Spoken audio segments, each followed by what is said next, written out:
this is Literary Freak 11 coming at you with my update for my O.W.L's Read-a-Thon, and it's halfway through the month, which is why I thought it'd be a really good idea to do a vlog today and kind of update you on my progress. So I finished Rook on Friday, about this post-apocalyptic world set in what is formerly known, and so there's all of these kind of weird things, and basically what is happening is the French Revolution is kind of re-happening. People are being executed for being traitors. There's all this drama happening, and the main character is the Red Rook, who is involved in taking people out of their cells, replacing them with a red-tipped feather. This book really blindsided me at the end.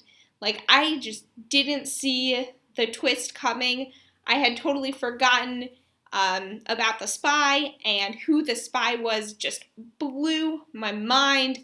I give this book 3.5 stars because there was a lot of points that I found kind of boring. I didn't really want to listen to. There's some parts that really dragged. The world building was really interesting, but I kind of felt like it was lazy. Like the author was just thinking to herself, how can I write the French Revolution without having to actually historically fact-check things? The next book that I finished yesterday was Foundryside, and this book also I gave 3 stars. This book is so technical. One of the things about this book is it explains the magic system. There are these sigils that you put on things to make them think that they're something that they're not. However, because the main character can hear the sigils at some point and eventually comes to be able to manipulate them herself, you kind of have to have an understanding of what's happening, how they think. And so that part is really interesting, but unfortunately there's a lot of points where it interrupts the story to explain all this technical jargon, and it's exhausting, and it definitely takes you out of the story. The other thing that I really didn't like about this book was the romance. There's a female-female romance, and it's just so, like, on the periphery that I just wish that it didn't exist at all, because it was such a waste of, like, the 10 pages that it was on out of a 500-page book, and it was just like, you didn't need this. Like, romance didn't have to be a thing. There were some twists and turns that I found very interesting, like when you minus all the technical stuff, but you kind of have to really understand what they're planning, and there were times that I just had to reread things because I didn't quite get what was going on. I think I will not be continuing with this series, but it was an interesting read, and I don't regret reading it. This was a long book, and I probably shouldn't have done this to myself. It is halfway through the month, and I finished 6 books, and so I think that I'm on track. I'm still in the middle of this, and I'm hoping to finish this either tonight or tomorrow, depending on how much time I have. I do have less than 100 pages left. This book is very interesting because even though it's her life and it's written like it's this character's life, because you see it's the natural history of dragons, a memoir by Lady Trent, it's written in this kind of late 1800s style of writing, but also the narrator is talking to you, the reader, in the presentation, so she's saying things like, back then it wasn't the convention to do this, but you all know, or as they're discovering things, you're like, by now we all know blah blah blah, but back then we were just discovering it for the first time. And so it's really interesting, the science behind it. I love when science and fantasy mix. Even though it's written like her life, there's still an internal conflict within this book. So the first part of this book is her childhood growing up and her early interest in dragons, but the later part of this book is her first adventure to study dragons, and she goes with her husband, and that within that, even though it's written like her life, there's also an internal conflict to the story where the dragons are attacking this village in this foreign country that they're in, and they have to figure out why that's happening, and there's also a bunch of other stuff going on. So even though it's written like it's her life, and I didn't even realize, like, the conflict part of this just snuck up on me, and then at some point I realized, oh my goodness, there's an actual internal conflict that's going to get solved in this book, and maybe in each of the successive books. And so that kind of really excited me.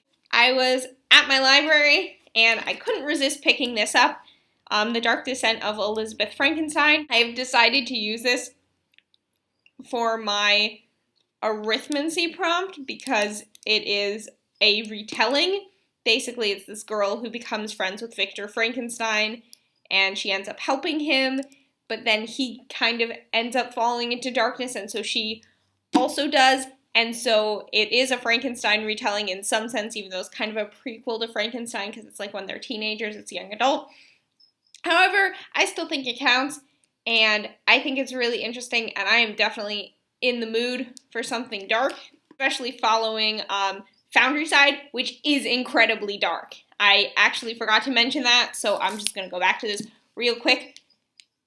Beware, this is incredibly dark. There are things that are very hard to read because basically if you mess up one of the scrivings, you can, if you try to play with gravity or something, you could tear yourself in half because half your body responds to one gravity while half your body responds to another.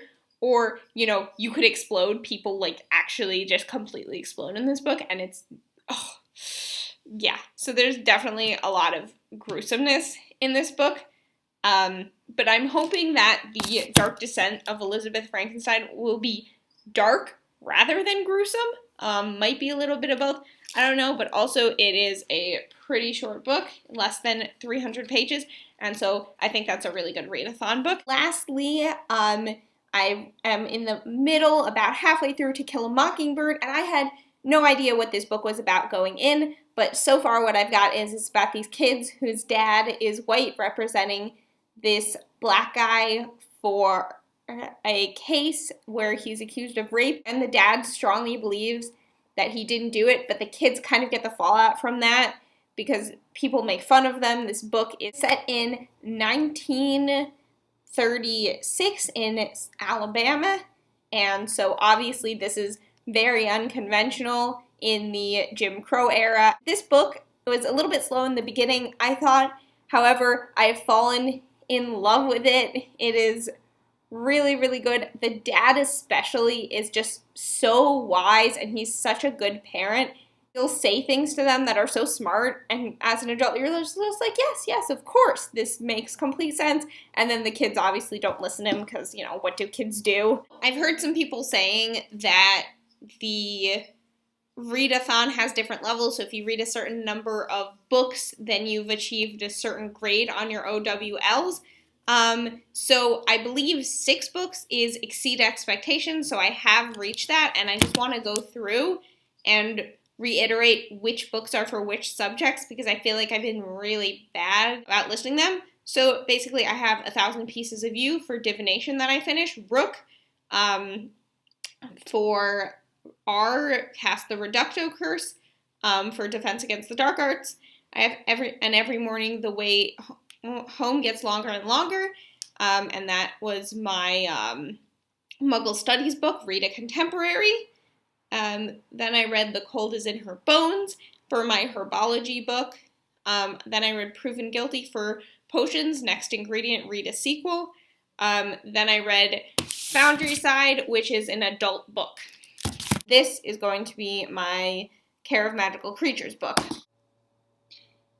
And To Kill a Mockingbird is my History of Magic book because it is a book written more than 10 years ago. It was published in 1960. That's all for now. Thanks for watching. I will be back on the 21st for my next reading vlog. I will have a video up tomorrow as well, so keep an eye out for that. Thank you.